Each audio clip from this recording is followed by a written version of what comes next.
4단원 스포츠에서 환경과 동물윤리입니다. 여러분은 환경윤리를 먼저 공부를 하실 거고요. 두 번째로 동물윤리를 공부한다라고 생각해 주시면 되겠습니다. 4단원에서도 굉장히 많은 문제가 출제되기 때문에 꼭 명확하게 내용 알고 계셔야 되고요. 첫 번째, 스포츠와 환경윤리부터 보도록 하겠습니다. 스포츠와 환경윤리는 우리가 스포츠를 행함으로써 환경을 훼손하는 부분이 있을 거고요. 그거에 맞서서 환경을 보존해야 된다는 입장이 있는 이러한 갈등이 있는 부분에 대해서 보는 단원이라고 생각하시면 되겠습니다. 스포츠가 환경에 미치는 영향부터 볼 텐데요. 우리는 보통 스포츠가 환경에 미치는 영향이라고 하면 스포츠 행위 자체만을 떠올릴 수도 있지만 그 외에도 스포츠와 관련된 교통수단이나 스포츠 시설까지 포함해서 스포츠가 환경에 미치는 영향은 생각보다 넓다라고 생각해 주시면 되고요. 이번에 환경윤리 한번 보시면 생명의 가치와 자연물의 가치를 높일 수 있는 환경 친화적이고 생태 지향적인 규범의 설정 및 그 가능성과 타당성을 연구하는 학문이다. 목적으로는 기존에 있던 규범적 이론과 원칙을 확대하여 동물 보호, 자연 보호, 환경 보호의 원칙을 세우고 나아가서 올바른 환경 도덕적 의사결정을 위한 환경윤리 교육의 이론적 토대를 만드는 것이다. 한 3번 정도 정독해 주시면 되고요. 3번 스포츠를 위한 환경에는 별표를 쳐주세요. 부올레가 주장한 부분으로 순수 환경과 개발 환경, 시설 환경을 구분해 놨는데요. 여러분은 이 부분을 꼭 암기해 주셔야 합니다. 순수 환경부터 보시면요. 원래 그대로의 자연 환경에서 이루어지는 스포츠 환경을 의미합니다. 원래 그대로의 자연 환경에 밑줄 쳐주시고요. 예시를 보시면 카누, 등산, 요트, 윈드서핑 등이 있습니다. 두 번째, 개발 환경입니다. 트레일, 슬로프, 스포츠 필드, 실외 수영장 같은 시설을 지어 자연의 일정한 변형을 가한 환경, 5개 스포츠를 얘기합니다. 자연의 일정한 변형, 여기에 밑줄 쳐주시고요. 실내 스포츠가 아닌 실외 스포츠이면서 자연의 일정한 변형을 가한 겁니다. 예시를 보시면 골프, 야구, 테니스, 스키가 있고요. 세 번째로 시설 환경입니다. 실내 체육관, 경기장, 아이스링크 같은 완전한 실내 스포츠 공간입니다. 완전한 실내 스포츠 공간, 여기에 밑줄 쳐주시고요. 자연과 분리된 인공적 환경입니다. 실내 스포츠는 여기에 다 포함된다고 보시면 됩니다. 예시를 보시면 역도, 유도, 탁구, 체조, 아이스하키 등의 실내 스포츠가 여기에 속한다라고 보시면 됩니다.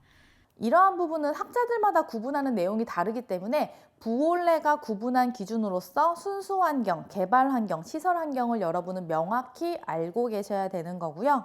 그 다음에 스포츠에서 파생되는 환경 윤리적 문제들입니다. 당연히 환경 오염이나 자연 훼손 등의 문제가 있다라고 생각해 주시면 됩니다. 여기까지 내용에서 가장 중요했던 거는 부올레가 구분한 스포츠를 위한 환경인 거고요. 그 다음에 스포츠에 적용 가능한 환경 윤리학의 이론들, 이 부분에 별표를 쳐주세요. 스포츠에 적용 가능한 환경 윤리학의 이론들이라고 해서 1번 인간 중심주의와 2번 자연 중심주의가 있습니다. 이 두 가지를 구분하시는 게 가장 중요한데요. 인간 중심주의 환경 윤리부터 보겠습니다. 인간에게만 본질적인 가치를 부여하고 인간 이외의 존재에게는 도구적인 가치만을 부여한다. 인간의 동그라미를 쳐주시고요. 즉, 인간 중심주의 환경 윤리는 인간을 만물의 척도로 보고 도덕적인 고려의 대상, 즉 도덕적 주체를 오직 인간만으로 보는 것이 인간 중심주의 환경 윤리입니다. 인간 이외의 존재에게는 인간의 목적을 이루기 위한 도구적인 가치 혹은 수단적 가치, 기능적 가치만을 부여하는 거고요. 인간 중심주의 환경 윤리에서도 자연 보호는 해야 한다고 하지만 그 이유가 인간의 삶과 행복을 위해서 자연 보호를 한다라고 생각하는 겁니다. 즉, 자연환경 보호의 당위성을 도구적 가치에서 찾는 입장이고요. 세 번째 줄 보시면 환경 문제는 인간의 이성에 의해서 해결될 수 있다고 본다.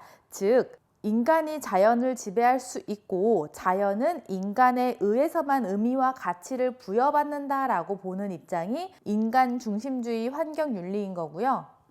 이러한 인간 중심주의의 대표적인 학자 두 명이 패스모어와 베르크입니다. 이름에 표시를 해주세요. 인간 중심주의를 주장하는 대표적인 학자에 패스모어와 베르크가 있다는 것을 먼저 명확하게 알고 계시면 되겠습니다. 각각의 설명을 보겠습니다. 먼저 패스모어의 환경윤리고요. 환경 문제를 해결하기 위해 우리에게 필요한 것은 새로운 윤리가 아니라 우리가 그동안 알고 있던 윤리를 잘 준수하는 일이다. 알고 있던 윤리를 잘 준수, 여기에 밑줄 쳐주시고요. 그 다음 표현을 보시면 자연은 인간이 그것을 사랑하고 아름답다고 느끼기 때문에 가치 있는 것이다 라고 되어 있습니다. 이 표현에 밑줄을 쳐놓으시고요. 이러한 표현을 통해서 패스모어가 인간 중심주의를 주장하는구나 명확하게 알고 계시면 되고요. 그 옆에 표현을 보셔도 인간이 자연에 대해 느끼는 책임은 그 책임의 바탕에 인간의 이익과 관심이 들어있기 때문이다. 이러한 표현을 통해서도 인간 중심주의 환경윤리라는 거 명확하게 알고 계시면 되고요. 그 다음 베르크의 환경윤리입니다. 지구나 생태계, 환경은 모두 인간 존재의 터로 보았을 때 의미와 가치를 가진다. 지구나 생태계 환경이 인간 존재의 터로 봤을 때 의미가 있다. 이러한 표현도 인간 중심주의 환경윤리의 바탕을 둔 표현이고요.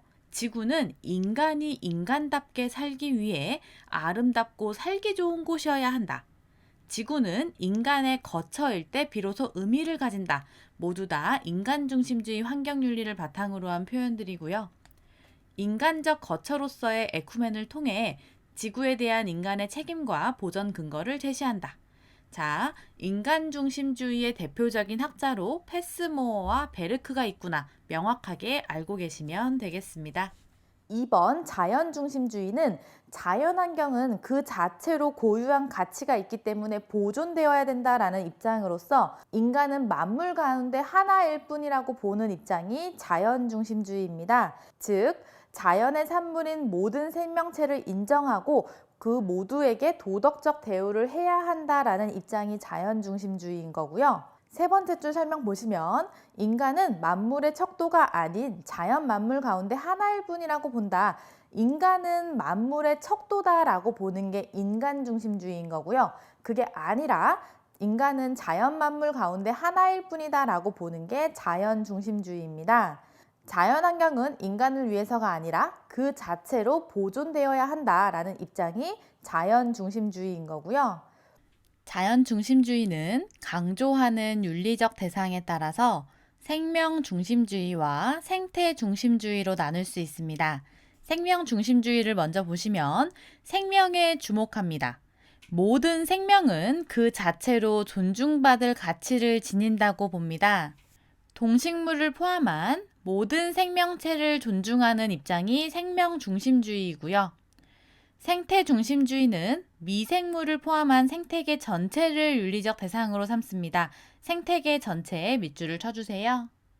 윤리적 대상을 생명체로 보느냐, 생태계 전체로 보느냐에 따라 구분되는 거고요. 생명 중심주의의 대표적인 학자로는 슈바이처와 테일러가 있고요. 생태 중심주의의 대표적인 학자로는 레오폴드와 네스가 있습니다. 하나씩 보도록 하겠습니다. 슈바이처의 생명 중심주의고요. 생명을 해치지 않아야 하며 인간이라면 생명 전체에 확장된 책임을 져야 한다. 생명을 보존하고 촉진하는 일을 선으로, 생명을 부정하고 방해하는 일을 악으로 규정합니다. 자연중심주의, 그 중에서도 생명중심주의의 대표적인 학자로 슈바이처가 있고요. 두 번째, 테일러의 생명중심주의입니다. 테일러는 모든 생명체는 인간의 목적과 가치, 필요성에 관계없이 고유한 가치를 가진다라고 하면서 인간도 생명 공동체의 구성원이며 인간의 우월성이 있다는 부분을 부정합니다. 이러한 테일러가 환경 문제 해결을 위해서 인간이 이러한 4가지 의무는 지켜야 한다라고 해서 신뢰의 의무, 불간섭의 의무, 불침해의 의무, 보상적 정의의 의무를 주장합니다. 이 4가지는 꼭 암기하고 계셔야 되는데요. 하나씩 한번 보도록 하겠습니다. 신뢰의 의무는 야생동물을 기만해서 그들의 인간에 대한 신뢰를 훼손해서는 안 된다라는 게 신뢰의 의무고요. 불간섭의 의무는 생태계가 자유롭게 발전하는 데에 제한을 가하지 말아야 된다. 즉, 간섭해서는 안 된다라고 보는 게 불간섭의 의무고요. 불침해의 의무는 비상해의 의무라고도 합니다. 다른 생명체를 해치는 행위를 하지 말아야 된다. 즉, 투우나 투경 같은 거 하면 안 된다라는 부분이고요. 보상적 정의의 의무는 인간과 다른 생명체 간의 정의의 균형이 깨졌을 때에는 인간이 아닌 다른 생물체가 본 손해를 인간이 보상하려고 노력해야 된다라는 내용입니다. 테일러가 주장한 인간의 4가지 의무는 꼭 암기를 해주시면 되겠습니다. 이러한 테일러는 스포츠에 의한 환경 오염이 발생할 경우에는 스포츠를 폐지할 것을 권했고요. 인간의 욕구를 위해 동물의 생존권을 유린하는 스포츠를 금지할 것을 주장했습니다. 그 다음은 생태 중심주의의 대표적인 학자 레오폴드입니다. 레오폴드의 대지윤리입니다. 인간을 대지 공동체의 일원이라고 규정하고 인간도 그 일원으로서 대지윤리를 지켜야 합니다. 생태계가 진화의 과정을 통해 오랜 기간 동안 균형을 유지해 왔으므로 인간의 개입은 불필요하다. 인간의 개입은 불필요. 여기에 밑줄 쳐주세요. 인간의 개입이 필요하다라고 했으면 인간 중심주의겠지만 인간의 개입이 불필요하다고 했기 때문에 자연 중심주의고요. 인간의 윤리적 의무는 그 안정성을 지키는 것입니다. 인간도 그 일원으로서 대지윤리를 지켜야 한다.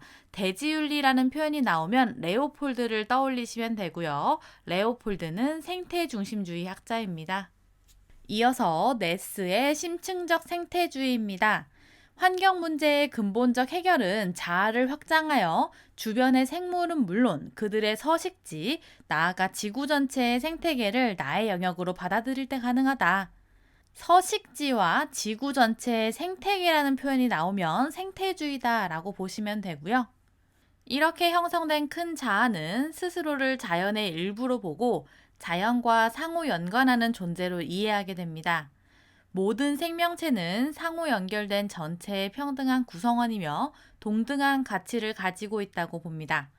자연 중심주의는 크게 생명 중심주의와 생태 중심주의로 나눌 수 있고 생명 중심주의의 대표적인 학자로는 슈바이처, 테일러가 있고 생태 중심주의의 대표적인 학자로는 레오폴드와 네스가 있다라고 알고 계시면 되겠습니다. 중요한 내용이라서 다시 한번 정리해 드릴 텐데요. 칠판 한번 보시면 스포츠와 환경윤리에는 인간 중심주의와 자연 중심주의가 있다. 인간 중심주의는 인간만이 유일한 도덕적 고려의 대상이다라고 보는 입장이고요. 자연 중심주의 같은 경우에는 인간은 만물의 하나일 뿐이다라고 보는 입장입니다. 자연 중심주의에서 중요한 학자가 테일러인 거고 테일러의 인간의 4가지 의무를 여러분은 꼭 암기하고 계셔야 됩니다. 그리고 제가 지금 인간 중심주의 옆에 써놓은 자연 스포츠가 있는데요. 이 개념까지 보고 가시면 되겠습니다. 자연 스포츠는 에코 스포츠라고도 하는데요. 오염되지 않은 자연에서 수행하는 스포츠를 얘기합니다. 예를 들어 암벽 등반, 패러글라이딩, 산악자전거, 골프, 스키, 요트 이러한 부분이 자연 스포츠에 해당되는데요. 이러한 자연 스포츠는 환경을 위협하는 부분이 있기 때문에 자연 중심주의에서는 자연 스포츠를 금지하고 친환경 테크놀로지 같은 것도 다 반대하는 입장인데요. 인간 중심주의 같은 경우에는 인간의 욕구 충족을 우선시하는 인간 중심적 관점이 내재되어 있기 때문에 이러한 자연 스포츠를 찬성합니다. 이 부분까지 챙겨서 보시면 되겠습니다. 인간 중심주의에서는 자연 스포츠를 찬성, 그리고 자연 중심주의에서는 자연 스포츠나 친환경 테크놀로지까지 다 금지하고 반대한다라고 꼭 구분을 해주시면 되겠습니다.